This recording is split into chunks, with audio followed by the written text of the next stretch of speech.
Hello, I'm Dr. Joe McCord. Much has happened since the development and human testing of Protandim began more than 7 years ago.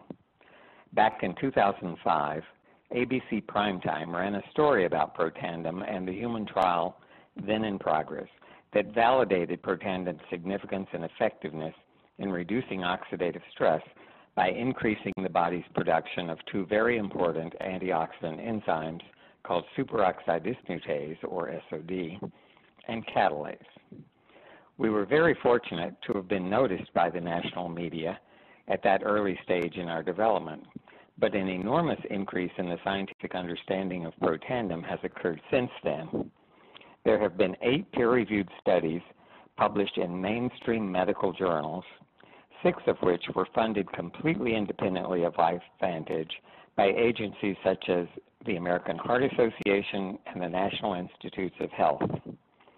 While initially we thought that Protandim might have a positive impact on only 2 antioxidant enzymes, we now know that Protandim is a powerful activator of a biochemical messenger protein called NRF2, NRF2, significantly modulating the expression of more than 1,000 so-called survival genes that enable our cells to cope not only with oxidative stress, but with other types of stress as well.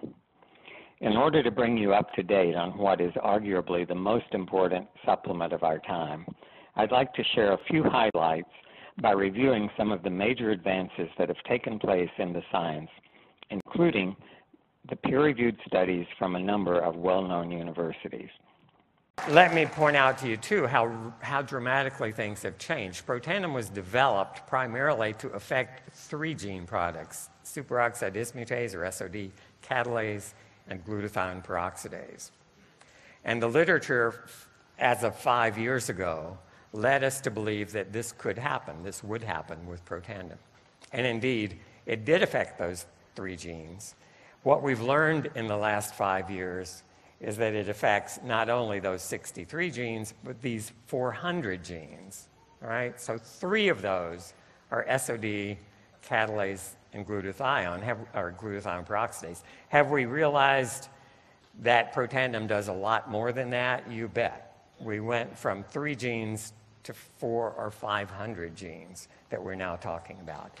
There's a human exercise trial funded by the U.S. Navy underway, and the armed forces, of course, are very interested in performance of soldiers under battle conditions and recovery times, and how much damage is done if you have to just exert yourself over the top for, let's say, 15 minutes of intense exercise.